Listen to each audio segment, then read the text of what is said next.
Inside of this video, I'm going to cover how you should know whether or not to formally assess a client, especially the first time you guys get together. There's a lot of misinformation out there, especially from a lot of your major certifications. We're going to cover how to figure it out inside this video. So here's the deal. As you're first getting certified as a personal trainer, and even in your first couple of years, you learn about formal assessments, right? Even inside of our NASM courses, we teach the overhead squat assessment, the single leg squat assessment, push-pull, everything in between. And there's a ton of value to be gained from these things, especially as you further understand anatomy and physiology and biomechanics, right? Obviously, if we get some good information on these things, it's going to give us info on how someone might move.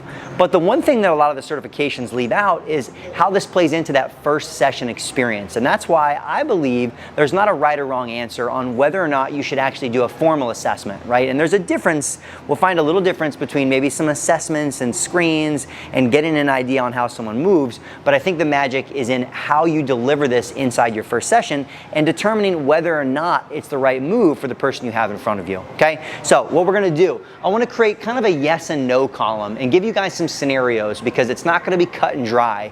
And this is the challenge, as I've had the opportunity to train and coach a lot of trainers, is trying to help them figure out and help you guys figure out how to determine when it is and it isn't the right move to do a more formal approach towards assessments. Take them through a strict overhead squat, and decide the overactive and underactive muscles. So we're gonna go with the yes and no column here.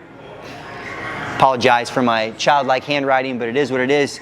It's more so just to display the point.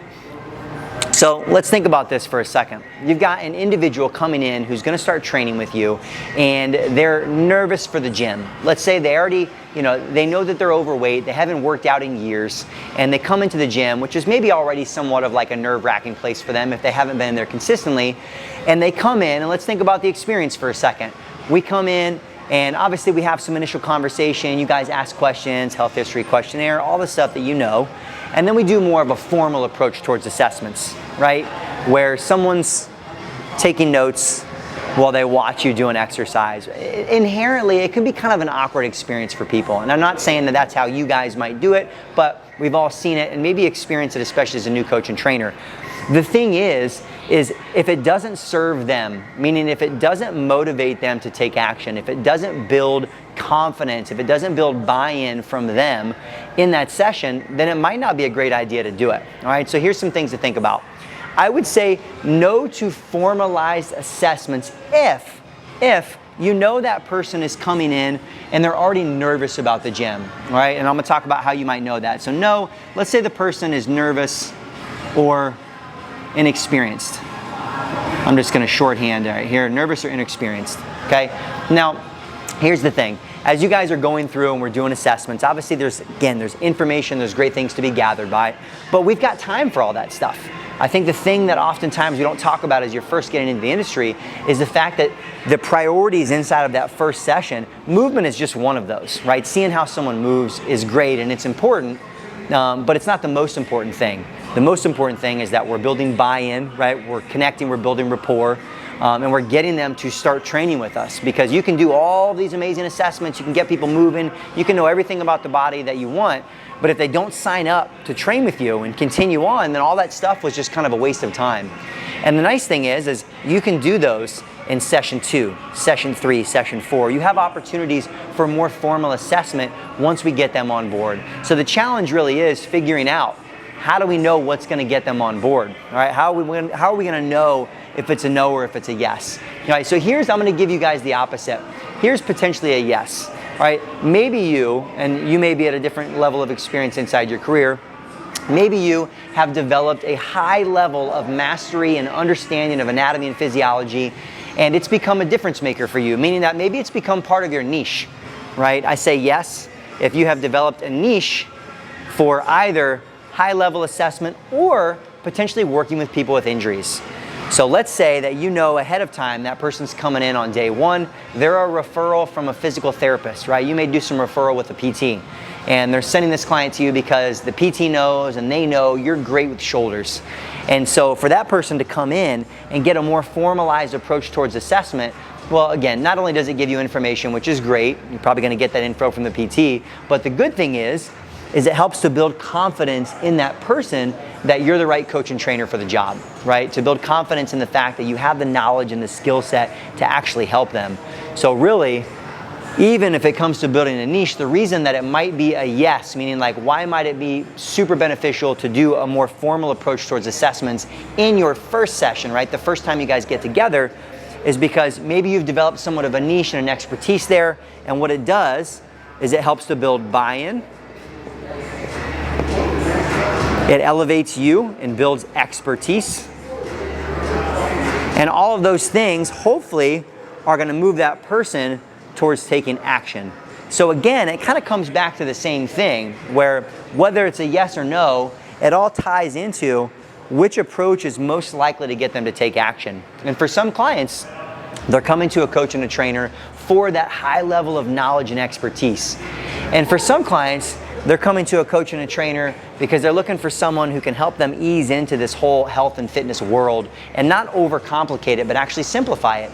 And so that ends up being the challenge for a lot of coaches and trainers, is figuring out, okay, how do I have my process, but I still customize that process to the people that are coming in, all right, in order to figure out whether to formally or informally assess someone when they first come in. And we're not gonna get into it in this video, but I say this, the reason that a lot of even great coaches and trainers out there, whether you guys follow or you know of individuals like Nick Timonello, individuals out there like Dr. John Rusin, if you get inside of a lot of their programming systems, they have created more informal ways for you to get a lot of the formal information, right? Because for a lot of clients, there's still an experience that we're trying to deliver on. And if you're smart about it, you can get a lot of this information about stability and strength and mobility and positions without the client knowing it, right? Without it feeling like an awkward formal process.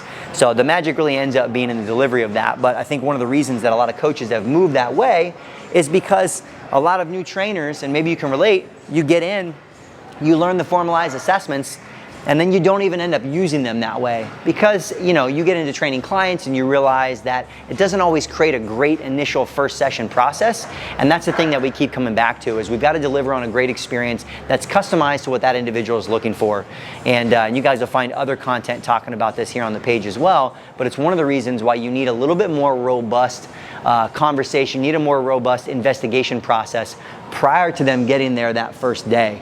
Whether that's done through Google Sheets, whether that's done through an initial phone call or a Zoom call prior to getting together that first day, you need to gather a little bit more info and data. You need to ask a couple of key questions so that when you guys get together on that day, you already kind of have an indication based upon the things that they said, based upon the fact that they're concerned about their injury, they want to get into strength training, but they've had some hip and back issues, and so they just want to find a coach and trainer who's really knowledgeable. Cool. Pick up on those cues. That says, maybe I should do a little bit of formal assessment so that they know I'm a coach and trainer who has a lot of knowledge about this stuff, and we can work around it.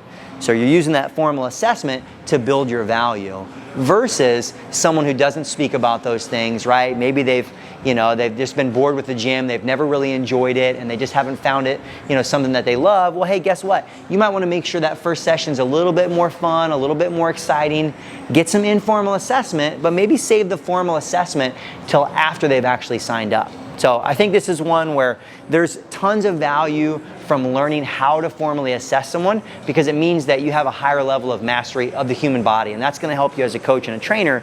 But when it comes to initial first sessions, there's not one size fits all. There's not one answer, and I think there's a handful of questions that you need to really dial in on so that you can get a sense of what's going to best serve this person, and really in the end, what is going to move them towards action. Because if I never get more than one session to do more than just assess them, then none of it matters in the first place. All right, so hopefully you guys took something away from this content. If you did, don't forget, like and subscribe to the channel. Feel free to leave me any comments on content like this that you guys would like to see more of, or anything else that you guys are struggling with as coaches and trainers in the industry. I'll see you soon.